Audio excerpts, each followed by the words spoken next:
When I was in Cleveland and watched Michael Jordan make that shot against Craig Elo, that was for the series. There was no, oh, they're going to overtime, maybe. No, they were going home if he didn't make that shot. All I'm saying is those two shots shouldn't have changed anybody's mind. Were they great makes? Yes. Is he having a fabulous postseason run? Yes, he is. Had he missed them and they lose in overtime, what were you saying then? He choked.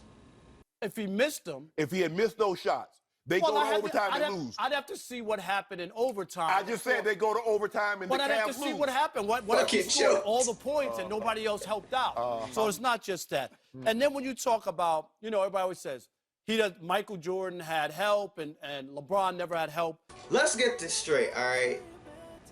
LeBron James won a ring after creating a super team and then going to another super team after he left that first broken down super team. Michael Jordan never tried to make a super team. He was the super team. And the product of LeBron making a super team, then joining a new super team, created this fucking new super team. I won't even get into it like that. I'm not gonna say it's LeBron's fault, but you know what? It was a butterfly effect that started with him. In the NBA Finals, Michael Jordan never had a teammate who averaged more than 22 points. LeBron had two.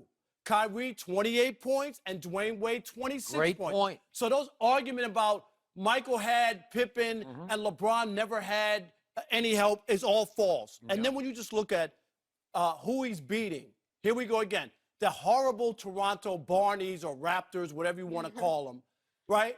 Those are the teams that LeBron's beating. Michael Jordan beat 20 teams that had 50 or more wins in the postseason. LeBron's only 10. Look at Skip just sucking dick in the back. Go ahead. Yeah, good point.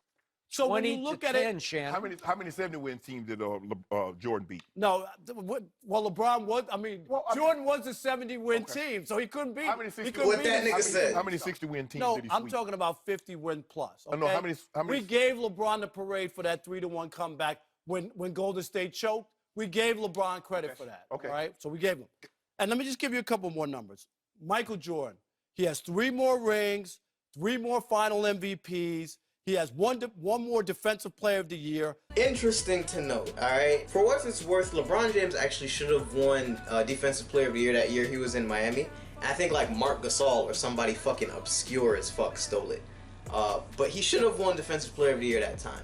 However, Michael Jordan is one of only, I think, like 5 guards to ever win Defensive Player of the Year. He can guard 1 through 5 if he want, but did he win the award though? If we want to really be serious about it, Michael Jordan is a slam dunk champion.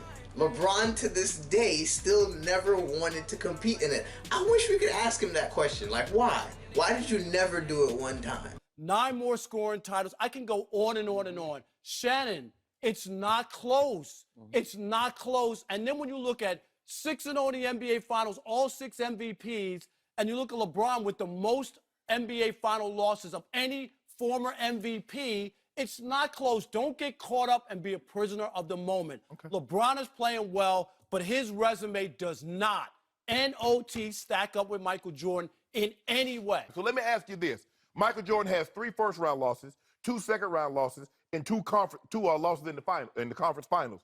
So is that better? Because he was able to keep that perfect finals record intact. That shit don't matter.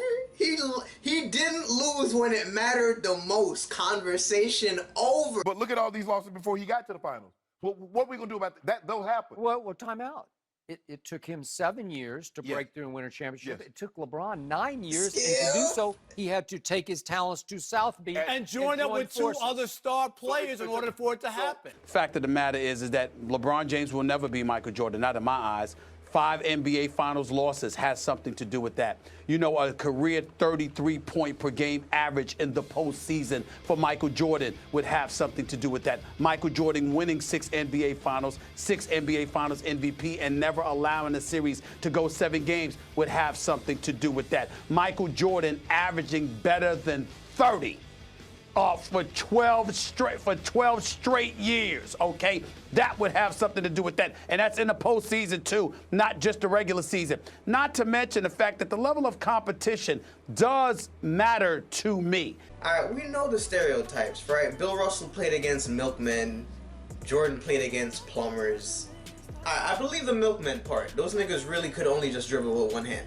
But the plumbers part is so stupid because people take for granted how good players really were all around in the 90s. You couldn't just have one niche. You couldn't just be like a Kyle Korver, like I'm just good at shooting. Like you can't just be Kyle Korver in the 90s. Everybody had to be a lot more fundamentally all around skilled. Even the Knicks, like he used to shit on us. Y'all remember that time John Starks dunked on Jordan and Horace Grant? We didn't forget.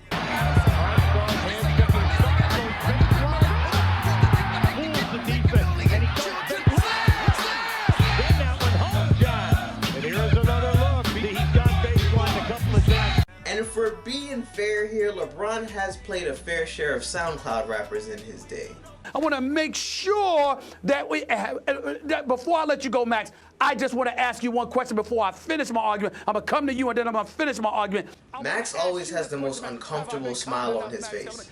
Like he needs to take a shit, but he thinks something is funny. Toronto had their heart snatched before the series even began. The second they knew LeBron James is who they would be going up against. And of course, Boston doesn't have Kyrie. Who did Jordan have to go through? The Celtics, the Pistons. He won their first title against the Lakers with Magic Johnson, the Portland crew with Clyde the Glide Drexler and everybody else. Utah twice. By the way, what about the Indiana Pacers with Rick Smits and Reggie Miller and all these? What about the Knicks?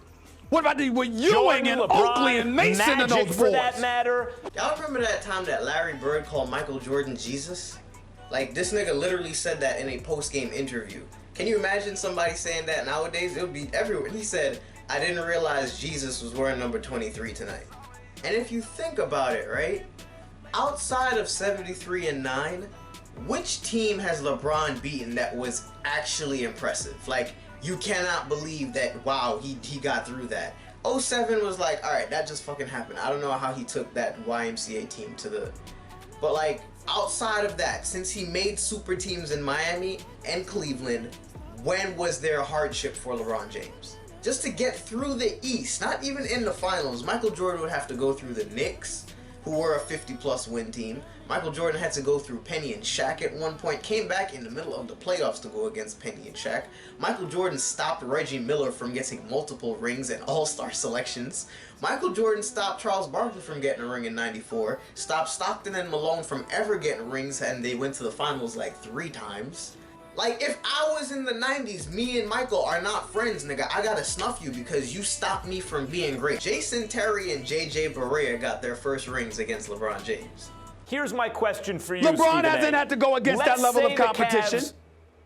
I'm saying that I think if LeBron beats this Warriors team in the finals, he will have closed the gap, because I don't think he's going to beat the Warriors team. Because you and I both know he's not going to beat the Warriors team. Because in order to do that, he has to have such a superhuman level of performance, it's almost unthinkable. So if he actually pulls that off, what are we going to say? It didn't happen.